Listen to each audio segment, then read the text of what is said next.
विद्यार्थी मित्रांनो, या व्हिडिओमध्ये पाहूया आपण पोलीस उपनिरीक्षक पूर्व परीक्षा 2014 आणि या पेपरमधील मॅथ अँड रिझनिंगचे संपूर्ण प्रश्न.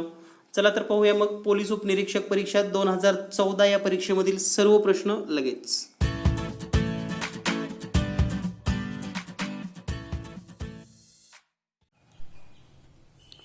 विद्यार्थी मित्रांनो, या व्हिडिओमध्ये पाहूया आपण पोलीस उपनिरीक्षक पूर्व परीक्षा 2014.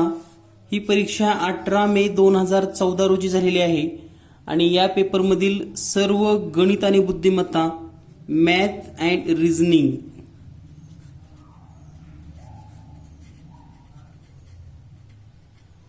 मॅथ अँड रिझनिंगचे all questions we can solve in this video.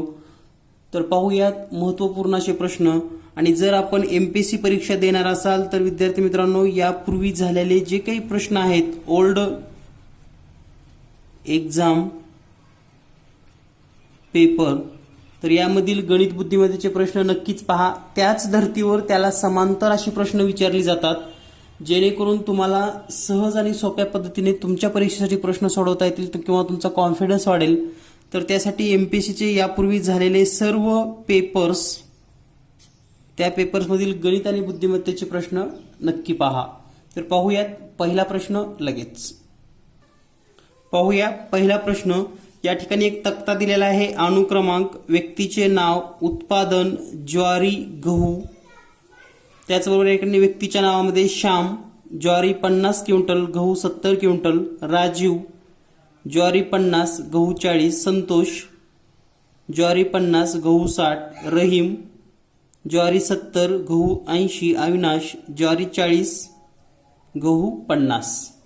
वरील तक्त्यावरून सर्व व्यक्तीच्या ज्वारी व गहू यांच्या एकूण उत्पन्नाच्या 50% उत्पादन करणाऱ्या व्यक्तींची जोडी कोणती. तर या ठिकाणी एकूण तक्त्याचं जर पाहिलं आपण, एकूण उत्पादन, तर या ठिकाणी या सर्वांची जर बेरीज केली आपण 80, 60, 50, 70 आणि 40, तर हे येतं टोटल 300. आणि या पण सर्वांची बेरीज केली तर ही येते 300. तर आता याच्या 50% म्हणजे तुम्ही तोंडी पण सांगू शकतात. 50% म्हणजे किती असणार आहे मग? 150 क्विंटल आणि 150 क्विंटल. तर आता 150 क्विंटल बेरीज कोणत्या दोन व्यक्तीची येऊ शकते? पहिला जर आपण श्याम आणि राजीव घेतला, 60, 80 आणि 60 140, 70 आणि 10 110 येणार नाही. श्याम आणि संतोष पहा, 80 आणि 50 130, 70 आणि 60 130 नाही येत. तर आपण श्याम आणि रहीमचा जर विचार केला तर 80 आणि 70 150, 70 आणि 80 150. म्हणजे पहा, या दोन्हीची जर बेरीज केली तर ही 50% येते. म्हणजे 70 आणि 80 आणि 70 150 ज्वारी होतं आणि 70 आणि 80 गहू पण होतं. म्हणजे या दोघाचे, तर हे दोन म्हणजेच कोण आहेत तर श्याम आणि रहीम. तर या प्रश्नामध्ये श्याम आणि रहीम, पर्याय क्रमांक 2 उत्तर बरोबर आहे. यानंतर पाहूया पुढील प्रश्न. यानंतर पाहूया दुसरा प्रश्न. 87 नंबर. चौरस पूर्ण करण्यासाठी प्रश्नचिन्हाच्या ठिकाणी नसलेल्या वर्णाक्षरांचा संच निवडा. तर या ठिकाणी जर आपण हे वर्णाक्षर पाहिले तर या वर्णाक्षरामध्ये या ठिकाणी एक प्रश्नसंच आहे, इथं एक प्रश्नसंच आहे आणि इथं.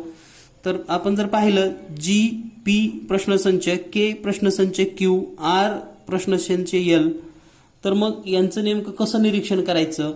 तर शक्यतो जनरली कोणत्याही या प्रकारच्या प्रश्नामध्ये सुरुवातीला आपण अल्फाबेटचं वर्णानुक्रमांक किंवा उलट क्रमाने वर्णानुक्रमांक यांचा विचार करायचा. तर आपण पाहूयात हे जी, के आणि आर. तर जीचा जर आपण अनुक्रमांक पाहिला, त्यानंतर या ठिकाणी पी आहे, क्यू आणि एल. तर पहा, जर आपण अनुक्रमांकाचा जर विचार केला तर या ठिकाणी जी म्हणजेच 7 क्रमांकाचा अनुक्रमांक आहे, के 11, त्यानंतर आर 18, पीचा अनुक्रमांक आहे 16, क्यू 17 आणि एल 12. तर या ठिकाणी नेमकं जोड्या कशा लागतील किंवा यांचा सहसंबंध कसा असेल हे आधी आपण समजून घ्यायला पाहिजे. तर थोडं जर निरीक्षण केलं आपण,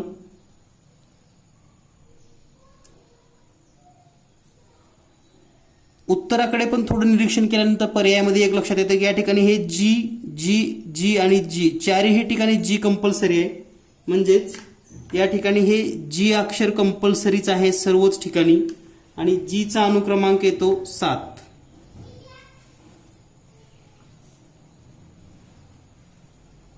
त्याचबरोबर जी कंपल्सरी आहे. आता दुसऱ्या पर्यायाचा जर विचार केला तर या ठिकाणी आहे FRLH.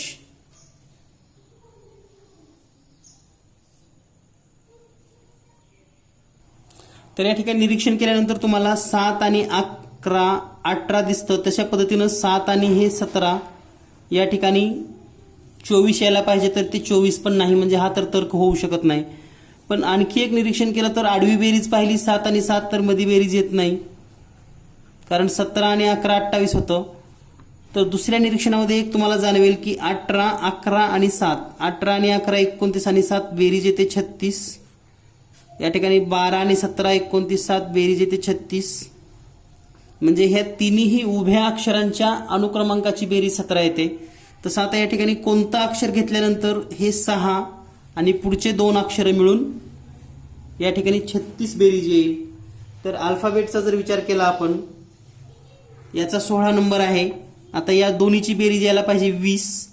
तर अशी दोन्हीची बेरीज 20 येणारे कोणते पर्याय आहेत? तर पहा, या ठिकाणी F चा नंबर जर पाहिला तर तो आहे 6 आणि N चा 14. म्हणजे हे जर अक्षरे या ठिकाणी घेतली आपण F आणि N, तर या ठिकाणी M चा अनुक्रमांक 14 आणि F 6. 14 आणि 6 20 आणि 16 36. म्हणजे ही पण बेरीज 36 येईल. म्हणजेच जो संच निवडला गेलेला आहे तो पहा, हा G F आणि N, GFN पर्याय क्रमांक 1. म्हणून या प्रश्नाचं उत्तर आहे पर्याय क्रमांक 1. यानंतर पाहूया पुढील प्रश्न. मुंबईहून पुण्याला जाणाऱ्या 2 बस गाड्या, पहिली गाडी सकाळी 8 वाजता ताशी 80 किलोमीटर वेगाने सुटली. त्यानंतर दुसरी गाडी सकाळी 9 वाजता 100 किलोमीटर वेगाने सुटली. तर त्या दोन्ही गाड्या एकमेकास किती तासाने भेटतील? तर पहा, दिलेल्या माहितीनुसार हा प्रश्न सोडवण्यासाठी अतिशय सोप्या पद्धतीने सोडवता येतो. तर या ठिकाणी एक गाडी सकाळी 8 वाजता निघालेली आहे, 8 वाजता, आणि तिचा वेग आहे 80 किलोमीटर प्रति तास. दुसरी गाडी निघते 9 वाजता. आता समजा ही एक गाडी आहे 9 वाजता निघते असं समजूयात आपण. तोपर्यंत ही गाडी किती किलोमीटर पुढे गेली असेल? 8 ते 9 1 तासामध्ये या गाडीने 80 किलोमीटर अंतर पूर्ण केले असेल. 80 किलोमीटर अंतर, डिस्टन्स. तर आता दुसरी गाडी 9 वाजता निघालेली आहे, हिचा वेग आहे 100 किलोमीटर पर तास. आता ही पण गाडी चालू आहे आणि ही पण गाडी चालू आहे, दोन्ही गाड्या चालू आहेत. परंतु या गाडीचा वेग 20 किलोमीटरनी जास्त आहे, 20 किलोमीटरनी वेग जास्त आहे. आणि या गाडीला 80 किलोमीटर जो फरक पडलेला आहे दोन्ही मधला तो पूर्ण करायचा आहे. तर हा 80 किलोमीटर फरक पूर्ण करण्यासाठी 80 भागिले 20 म्हणजे 20 × 20 20 × 80 4 तास वेळ लागेल. 4 तास म्हणजे सुरू झाल्यापासून 4 तास. म्हणजे ही गाडी 9 वाजता सुरू झाली आणि 9च्या पुढे 4 तास, 9च्या पुढे 4 तास म्हणजेच 9 आणि 4 13 होतील, म्हणजे 1 वाजता, म्हणजे 4 तास व 1 वाजता हा पर्याय बरोबर असेल. 4 तास 1 वाजता. तर या ठिकाणी जर पाहिलं आपण उत्तरामध्ये तर पर्याय क्रमांक 4 उत्तर बरोबर आहे, 4 तासांनी 1 वाजता. यानंतर पाहूया आपण पुढील प्रश्न. पुढील प्रश्न आहे, अमितने आपल्या पगारीचा 3/5 हिस्सा घरी दिला, उरलेल्या हिस्स्यापैकी निम्मा शेतीसाठी खर्च केला. उरलेल्यापैकी निम्मा मुलाला दिला व बाकीची रक्कम पोस्टात जमा केली. जर त्याने पोस्टात 600 रुपये जमा केले तर पगार किती आहे किंवा पगार किती होता, असा हा प्रश्न आहे. तर अतिशय सहज आणि सोप्या पद्धतीने तुम्हाला हा प्रश्न एक्स मानून सोडवता येतो. तर सोडवत असताना हा प्रश्न पहा, अमितला मुळातच पगार एक्स रुपये असा आहे, समजूयात आपण एक्स रुपये. यामध्ये 3/5 हिस्सा त्याने घरी दिला, म्हणजेच 3/1/5 घरी रक्कम दिली. तर आता त्याच्याकडे किती राहिली, त्याच्याजवळ आता 3/1/5 म्हणजेच 5 पैकी 3 भाग तर दिलेत, म्हणजे 2 भाग राहिले, म्हणजे 2/1/5 रक्कम त्याच्याकडे आहे. उरलेली म्हणजे त्याच्याजवळ उरलेली रक्कम आहे, ही उरलेल्या हिस्स्यापैकी शेतीसाठी खर्च केला, यापैकी निम्मा हिस्सा शेतीसाठी खर्च केला. आता याचा निम्मा म्हणजे किती, तर हे 2/1/5 आहे, म्हणजे शेतीसाठी याचा एक भाग खर्च केला असेल, म्हणजे शेतीसाठी 1/5 खर्च केला. उरलेल्यापैकी निम्मा मुलाला दिला. आता उरला किती त्याच्याकडे, उरलेला त्याच्याकडे राहतो आता किती पहा, 1/5. आता यामध्ये निम्मा पुन्हा मुलाला दिला आणि राहिलेली रक्कम पोस्टात जमा केली. तर या ठिकाणी निम्मा मुलाला दिल्यानंतर अर्धा म्हणजे याचे 1/2. तर मुलाला दिलेली रक्कम, मुलाला हे 1/5 गुणिले 1/2 म्हणजेच 1/10 रक्कम त्यांनी मुलाला दिलेली आहे. आणि तेवढीच रक्कम पोस्टात टाकली, म्हणजे 1/10 पोस्टात टाकली. आणि पोस्टात टाकलेले आहेत 600 रुपये. पोस्टात किती, 600 रुपये, म्हणजेच 1/10 बरोबर 600. आता हे भागाकारातलं 10 इकडे आल्यानंतर गुणाकारामध्ये येईल, म्हणजेच आपण असं म्हणू शकतो एक्स बरोबर 6000 रुपये. तर एक्स म्हणजेच त्याची आपण सुरुवातीला पगार धरली होती. तर या प्रश्नाचं उत्तर असेल 6000 रुपये, म्हणजे अमितला 6000 रुपये पगार असेल, पर्याय क्रमांक 1. यानंतर पाहूया आपण पुढील प्रश्न.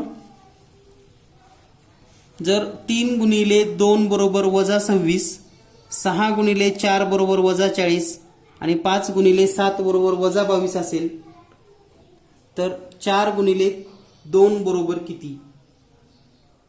तर पहा नेमकं हा प्रश्न कोणत्या ट्रिकनं सोडवलेला आहे. अतिशय मस्त अशी ही ट्रिक आहे. तुम्ही सुद्धा व्हिडिओ थांबवण्याचा प्रयत्न करू शकतात, सोडवू शकतात. आणि प्रत्येक प्रश्न तुम्ही या पद्धतीनं सोडवत चला, जेणेकरून तुम्हाला या ठिकाणी सहज आणि सोप्या पद्धतीनं सोडवता येईल. तर या ठिकाणी जर पाहिलं आपण 3 गुणिले 2, तर पहा 3 गुणिले 2 याचा गुणाकार येतो 6 आणि या 6 मधून गुणाकारातून हेच 3 आणि 2 म्हणजे 32 वजा करूयात, तर उत्तर येईल -26. त्याच पद्धतीने दुसरा गुणाकार आहे 6 गुणिले 4, 6 चोक 24 आणि या 24 मधून वजा हे 6 आणि 4 64 वजा करूयात, उत्तर येईल -40. त्याच पद्धतीने 5 गुणिले 7 बरोबर 7×5 35 आणि 35 वजा 57 म्हणजे उत्तर असेल -22. हे 5 आणि 7 57. यानंतर जे आपल्याला विचारलेलं आहे ते म्हणजे 4 गुणिले 2 बरोबर 8 येतं आणि 8 वजा हे 4 आणि 2 म्हणजेच 42, तर याचं उत्तर येईल -36.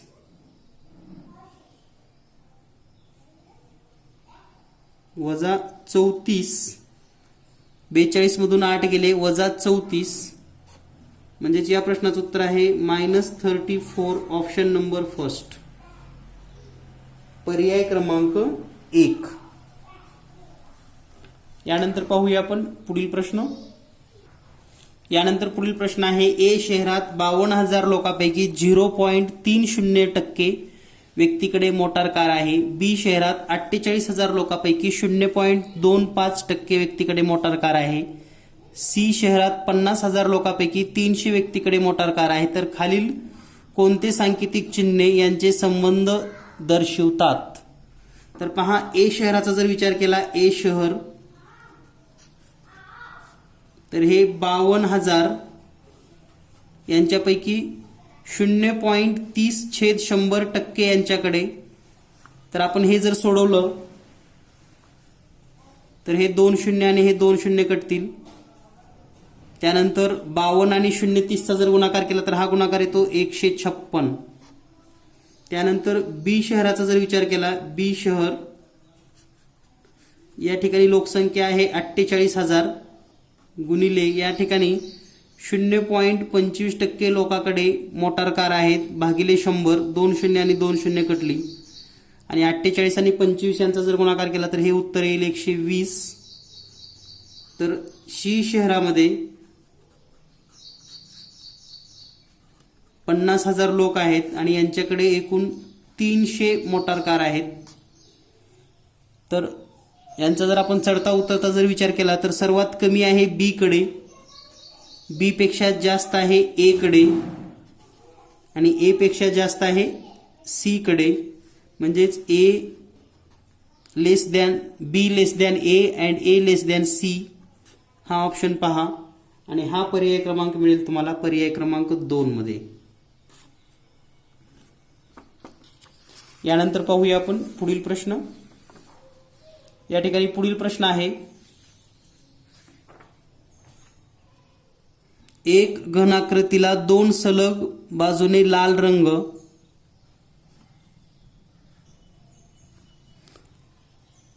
लाल रंगाच्या विरुद्ध बाजूने नारंगी रंग आणि उरलेल्या बाजूने निळा रंग देण्यात आला आहे. असे 27 तुकडे तयार करण्यात आले. तर संपूर्ण क्षेत्रफळाचा किती भाग रंगवण्यात आलेला नाही?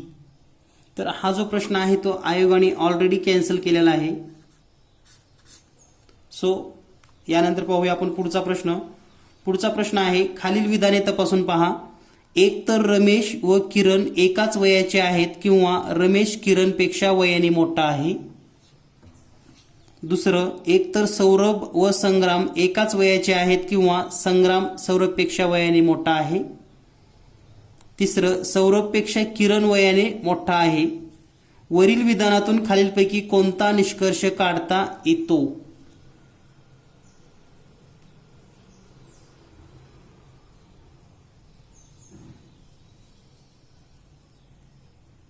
तर या ठिकाणी दिलेल्या माहितीनुसार जर आपण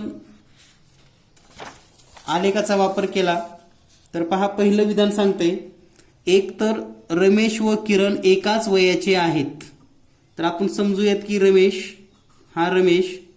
आणि हा किरण यांची वये समान आहेत किंवा रमेश किरणपेक्षा वयाने मोठा आहे. रमेश किरणपेक्षा वयाने मोठा आहे. तर हा किरण एकतर दोन्ही समान आहेत किंवा रमेश किरणपेक्षा वयाने मोठा आहे. म्हणजे हा आहे रमेश आणि हा आहे किरण. म्हणजे एकतर समान असतील किंवा रमेश किरणपेक्षा वयाने मोठा आहे. त्यानंतर दुसरं वाक्य सांगतं, एकतर सौरभ आणि संग्राम एकाच वयाचे आहेत किंवा संग्राम सौरभपेक्षा मोठा आहे. तर या ठिकाणी दुसऱ्या आकृतीनुसार आपल्याला असं लिहिता येईल, हा सौरभ आणि इतक्याच वयाचा कोण आहे संग्राम असा आहे किंवा संग्राम सौरभपेक्षा वयाने मोठा आहे किंवा संग्राम मोठा आहे. हा जर आपण संग्राम घेतला तर तो सौरभपेक्षा मोठा आहे. हा आहे सौरभ.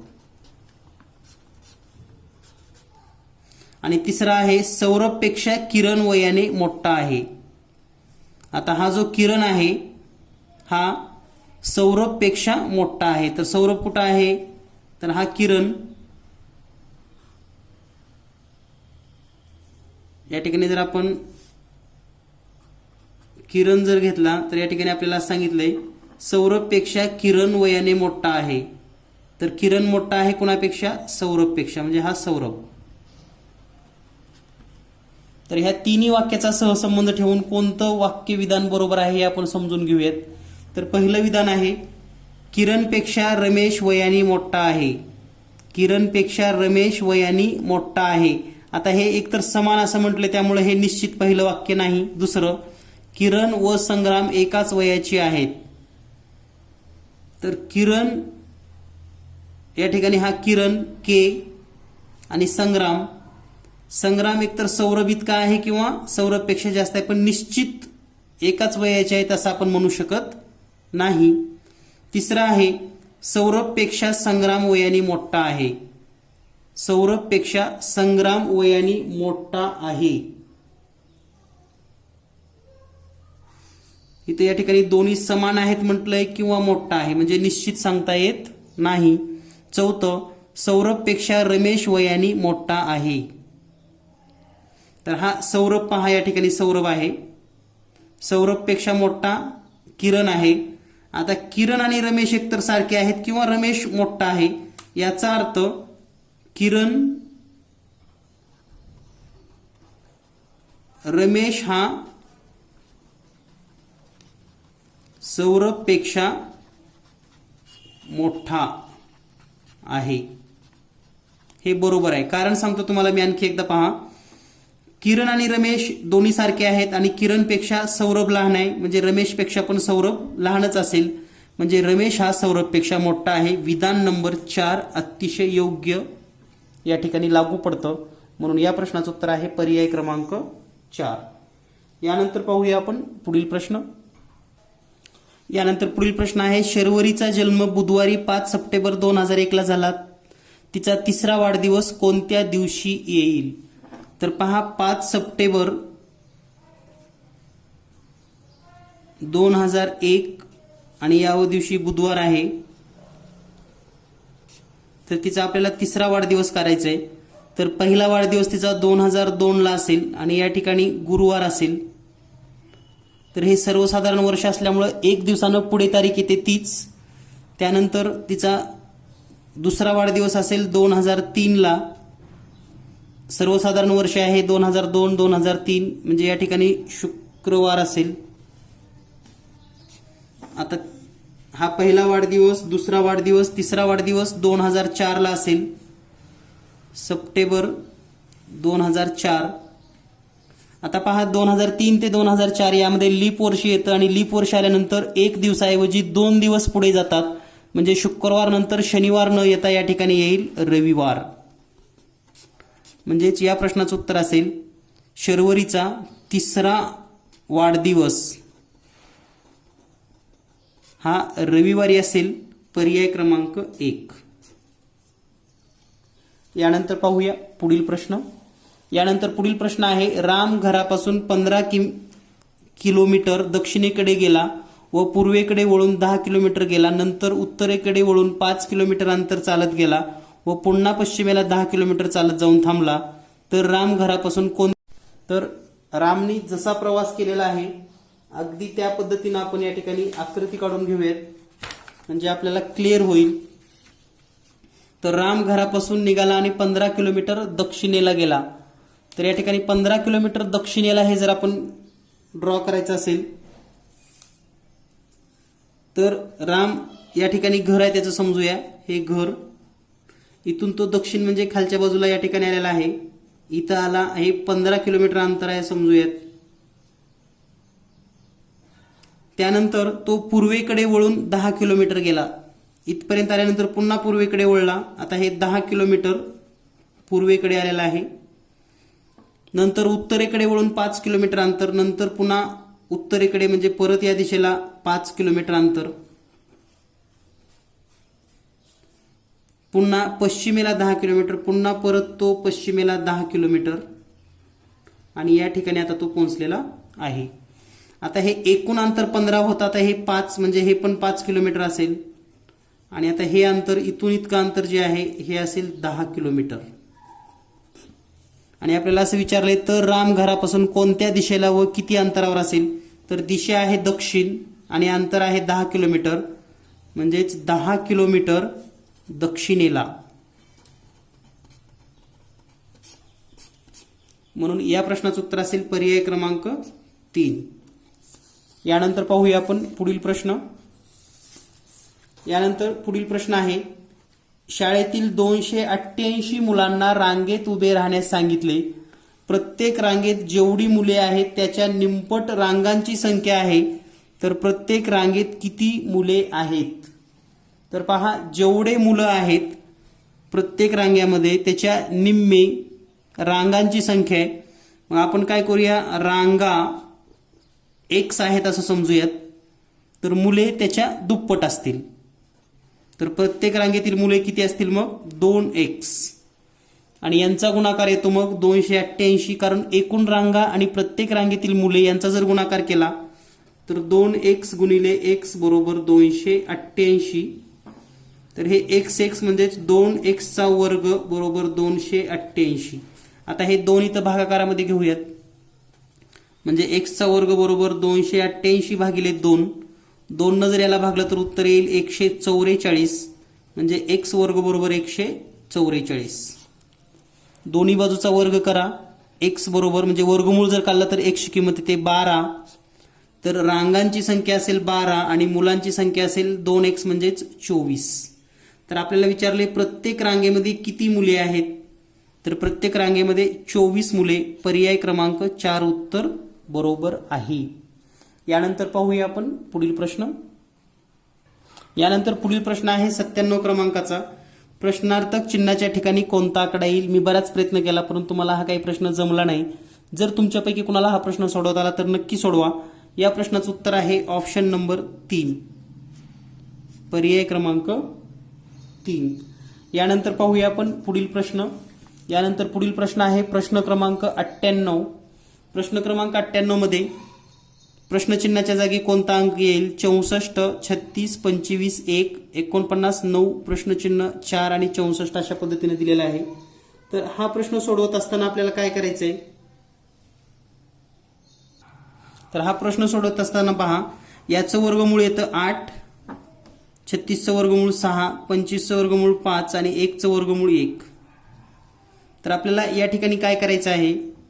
5 आणि 8 ची बेरीज म्हणजे समोरासमोरच्या वर्गमूळाची बेरीज करा. 8 आणि 5 13, आणि 6 आणि 1 यांची बेरीज करा तर ती येते 7, आणि यांचा फरक जर घेतला आपण तर तो येतो 6. तोच फरक या ठिकाणी मध्यभागी लिहिलेला आहे. सेम आता या ठिकाणी पहा, याचं वर्गमूळ 7, याचं वर्गमूळ 8, 4चं वर्गमूळ 2, 9चं वर्गमूळ 3, 8 आणि 7 यांची जर बेरीज केली तर ती येते 15. 8 आणि 7 15, 2 आणि 3 5, या दोन्ही मधला फरक काढा. 15 मधून 5 गेले 10. म्हणजे या प्रश्नाचं उत्तर आहे पर्याय क्रमांक 4.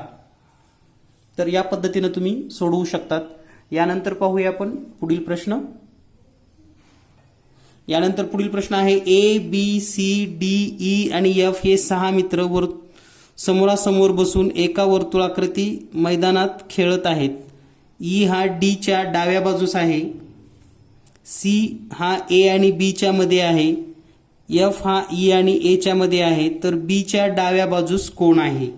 तर या ठिकाणी जर आपण आकृती काढली, एक वर्तुळ काढून घेऊयात आपण वर्तुळाकार. तर हे वर्तुळाकार काढल्यानंतर या ठिकाणी हे जे बसलेले आहेत, तर पहा दिलेल्या माहितीनुसार E हा D च्या डाव्या बाजूस आहे. सपोज दॅट या ठिकाणी आपण D आहे असं समजूयात. तर याची डावी बाजू म्हणजे या ठिकाणी, तर या ठिकाणी असेल E. त्यानंतर सांगितलंय C हा A आणि B च्या मध्ये आहे. आता A आणि B कुठं आहे हे माहित नाही आपल्याला, पण त्यांच्या दरम्यान कोण आहे? C. पुढे माहिती दिली आहे आपल्याला F हा E आणि A च्या दरम्यान आहे. तर F जो आहे तो E आणि A च्या दरम्यान, म्हणजे E इथं आहे तर या ठिकाणी F असेल आणि मग या ठिकाणी असेल A. आता आपल्याला या ठिकाणी हे करता येईल पहा, C हा A आणि B च्या दरम्यान, तर C हा A आणि B च्या दरम्यान, तर इथं तर आता जागा नाही तर इथं C असेल आणि या ठिकाणी B. या पद्धतीने यांची रचना असेल. आणि आता आपल्याला प्रश्न काय विचारला पहा, B च्या डाव्या बाजूला कोण आहे? तर हा B आहे आणि याच्या डाव्या बाजूला आहे D. म्हणून या प्रश्नाचं उत्तर येतं पर्याय क्रमांक 2 हा बी आणि त्याच्या डाव्या बाजूला आहे डी, ऑप्शन नंबर 2. यानंतर पाहूया आपण पुढील प्रश्न. यानंतर आजच्या पेपरमधील शेवटचा प्रश्न आहे, जर एक्सेल EXCEL बरोबर 93596 असेल तर पेंट बरोबर 474128 असेल तर एक्सेप्ट बरोबर किती? तर पहा, दिलेल्या माहितीनुसार जर आपण विचार केला एक्सेप्टचा, सगळ्यात महत्त्वाची गोष्ट म्हणजे या ठिकाणी जे अक्षर दिलेले आहेत EXCEL, तर यासाठी आपल्याला 935996 हे वापरलंय. तर पहा EE99 आहे, X ला 3 आहे, C ला 5 आहे, L ला 6 आहे. त्याच पद्धतीने या ठिकाणी पेंटचा जर विचार केला PAINT, तर P साठी 7, A साठी 4, I साठी 1, N साठी 2 आणि T साठी 8. आता आपल्याला जो शब्द लिहायचा तो म्हणजे एक्सेप्ट, ACCEPT. तर या ठिकाणी ए चा जर विचार केला तर हे ए 4 आहे. सी जर विचार पाहिला तर या ठिकाणी सी च्या ठिकाणी सी ला संकेतांक आहे 5, म्हणजे 5 5, ई 9, पी 7 आणि टी 8. म्हणजे तुम्हाला या ठिकाणी 4,55,978, 4,55,978 पर्याय क्रमांक 2. तर या पद्धतीनं सर्व प्रश्न आपण सोडवून घेतलेले आहेत. फक्त एक प्रश्न राहिला आहे 97 नंबरचा, त्याचं पण उत्तर सांगितले. नक्कीच तुमच्यापैकी जर कोणाला आला, कारण सर्वच गणित मला सुटतील असं नाही, परंतु जास्तीत जास्त मी सोडवण्याचा या ठिकाणी प्रयत्न करतोय आणि करत आहे. आणि यापुढेही आपल्याला बरेच पेपर्स स्पष्टीकरण पाहता येणार आहेत. भेटूया लवकरच पुढील व्हिडिओमध्ये. धन्यवाद. Thank you very much.